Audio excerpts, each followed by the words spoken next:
এত রাতে তুই কি করেছ এখানে? কিছু না ভাই, বই আছে। ব্যাগে কি আছে? জামা কাপড়। আর কিছু নাই? টাকা পয়সা? টাকা পয়সা আছে ভাই, কিন্তু বেশি নাই। বেশি লাগবে না ভাই টাকা লইলে আমার ঝামেলা হয়ে যাবো ভাই। আমি বিপদে পড়ে যাবো ভাই। ভাই বিপদে পড়ে যাবো ভাই। রাস্তাঘাটে চিন্তাই করতেছ? আমি চিন্তা করতেছি মানে? তুই কথা কবি না কিন্তু। তো সাহস কম না? একটা ছাপড়া শব্দে দাঁত ফালাই দিমু তুই কিন্তু ছ্যামরা। কাজটা ঠিক করলি না। প্রতিদিন একা একা যাস না রাস্তা দিয়ে। হাই মেয়ে, এনে বইয়া রইছো কে তুমি এখানে? বাড়িঘর নাই নাকি? আবার টাকা রইছে। বাড়িঘর থেকে বাইর করে দিছে নাকি? আরে আত্মীয় স্বজন বাড়ি তো আছে নাকি? এখানে বসে রইছো কে রাত্রে বেলা? এই শহরে আমার কেউ নাই। একজনের আশায় আইছিলাম, এখন ফোন ধরে না। বুঝছি, এগুলো ঢাকা শহরে সবসময় হইতেই থাকে। দেখতে দেখতে বুঝা যাইতেছি। শোনো, জায়গাটা বেশি সুবিধার না। এই যে পাঠাইলাম, একটু পরে আবার আইবো। তোর মহা জামলায় পড়বা। এখন তো আমি বাঁচাইছি, তখন কোনো মানুষ আইবো না। এখানে বইয়া থাকো না। যে মাজার আছে, আজকে রাইটটা ওখানে কাটাও। আরে কি কইতাছি? বুঝতাছো না? বেকুল নাকি? আরে যাও মাজারে যাও, জামেলায় পড়বা, পাইবা না করে। ভাই আমার মানি ব্যাগটা তো পাইতেছি না। ব্যাগের মধ্যে কিছু টাকা ছিল, এটাও তো পাইতেছি না। ভাই আমি তো রাইতে বেলা ওই মাজারে ঘুমাইছি, কেউ লয়ে গেল কিনা ভাই আমার টাকা? গুলিস্তানে বহুত দান্দাবাজ দেখছি, সবারই একই কাহিনী, বেশি কথা না কয় টাকা দে। ভাই বিশ্বাস করেন ভাই, আসিল তো ভাই, আমি পাইতাছি না ভাই। এত কথা শুনে দেওয়ার দরকার নাই, টাকা আছে টাকা দে। ভাই বিশ্বাস করেন। বেশি কথা তোর ভাই ধরবে, টাকা দে।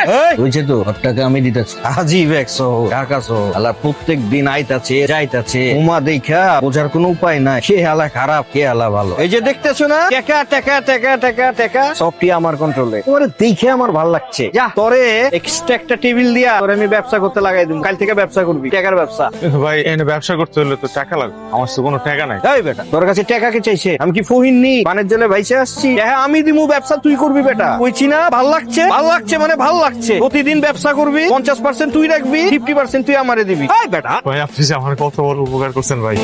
আমি কিন্তু আপনার সব সময় খবর নেই। কি রূপবান, আমি তোমার জিগাই না দেখা হইলে চাচি আম্মা কেমন আছে? ঠিক আছে। ওই তো দেখছেন চাচি আম্মা, আমি যে কামে আইছি কামটা কিন্তু আপনার করে দিতে হইব। আপনি কিন্তু আমার জবান দেন। ও হইতেছে গোলাম, ও হচ্ছে গোলাম, খুবই ভালো পোলা। সালাম দে। আসসালামু আলাইকুম। ওয়ালাইকুম সালাম। গোলামের লগে আমার আজকেই পরিচয় হয়েছে। আজকে আমি ওরে আমার ব্যবসার কাজে লাগাই দিব বলে ডিসিশন নিয়ে লাগছি। কাল থেকে আমার ব্যবসার কাজে করব।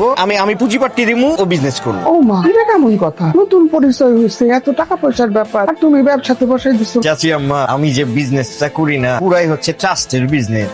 বিশ্বাসে মিলাই বস্তু তর্কে বহুত দূর। আমার বাপ দাদাও 20 বছর বিজনেসটা করছে, আমিও 15 বছর করতেছি। ওর ক্ষমা দেখে আমার মনে হয়েছে ভালা পোলা, ওর মধ্যে একটা বসন্ত বসন্ত ভাব আছে। আপনি এটা নিয়ে একদমই টেনশন করেন না। কিন্তু ঘটনা হচ্ছে ওর একটা থাকার জায়গা লাগবে, এবং থাকার জায়গা আপনি পারবেন ঠিক করে দিতে। এবং আপনি আমার জবান কিন্তু দিয়া দিচ্ছেন, আপনি ঠিক করে দিবেন। তুমি তোমার বউ বাচ্চা নিয়ে উঠে পড়ো। আমার তো বউ বাচ্চা না, বিয়ে করি নাই। এটা কি কর? আমি একটা পোলারে আমি কেমনে রাখবো? আরো পরিবার থাকে, এটা কিভাবে সম্ভব? আমারে আপনি বিশ্বাস করেন তো? করেন না বিশ্বাস? আমারে যদি আপনি বিশ্বাস করেন, রিক্স হচ্ছে আমার। পোলা ভালো তো ক্ষমা দেখে বুঝে এলাইছি। পোলা খুব ভালো, এদিক ওদিক কোথাও তাকাবো না। কি তাকাবি? আচ্ছা, কোনো কাম করলা, কম দাম আমার একটা পোলারে তুমি বাড়ি ভাড়া দিয়ে দিলা। ভাই চালন 100, যা লইবেন 100, সবকিছু 100। আরে আপা লইবেন 100। আসসালামু আলাইকুম আপা। এসব কি? কোন সব? আরে এসব কি কাপড় নাড়ছো? এই পরনের কাপড় আপা। আরে পরনের কাপড় তো আমিও বুঝতাছি, এইসব কাপড় তুমি এখানে কেন নাড়ছো? সবাই তো এখানেই কাপড় লারে, আমিও ভাবছি যে কাপড় তো এখানেই লাগতো, আর রোদ তো এখানেই পরে আপা। সবাই এইসব কাপড় নাড়ছে দেখছো? আপা, আমি তো বুঝি নাই যে এনে পোলাগো কাপড় লারা যাবে না, খুদা মায়াগো কাপড় লাড়তে পারবো। কাপড়ের মধ্যে যে বিভেদ আছে এটা তো জানতাম না। জাত বেজাত আছে। কোল, আমি তোমার কইতাছি তুমি এই কাপড় এখানে নাড়ছো কেন? এই কাপড় বুঝতে পারি নাই এই কাপড় এটা আছে এখানে। শোনো, এনে তুমি ছাড়াও আরো 4-5টা পরিবার থাকে, চলাফেরা করে হান দিয়া। একমাত্র তুমি আছো যে আবি আইতা। এলাকা অনেক বুঝা শোনা তোমার চলতে হইব, হিসাব কইরা চলতে হইব। চাচা নতুন নোট লাগবো? হ্যাঁ। নতুন নোট দিয়ে কি করবেন? আমার দুই নাতনি জমজ, কালকে ওদের জন্মদিন। ভাবছিলাম কি ওদেরকে যদি নতুন নোট দেই তাহলে ওরা খুব খুশি হবে। লইলেন না যে? দামটা একটু বেশি। আপনার কত টাকা লাগবো? ওর 3000 টাকা লাগবে। কয় টাকার নোট লাগবো আপনার? এই 100 টাকার নোট দিলে ভালো হয়। তাহলে এক কাম করেন, এরা যে এই রেট কইছে এর থেকে আপনি আমার একটু কমে দিয়ে আমি দিতেছি আপনার। আপনি কই যান? আপনি এলে তো ঝামেলা হইব, এখানে ঝামেলা আছে।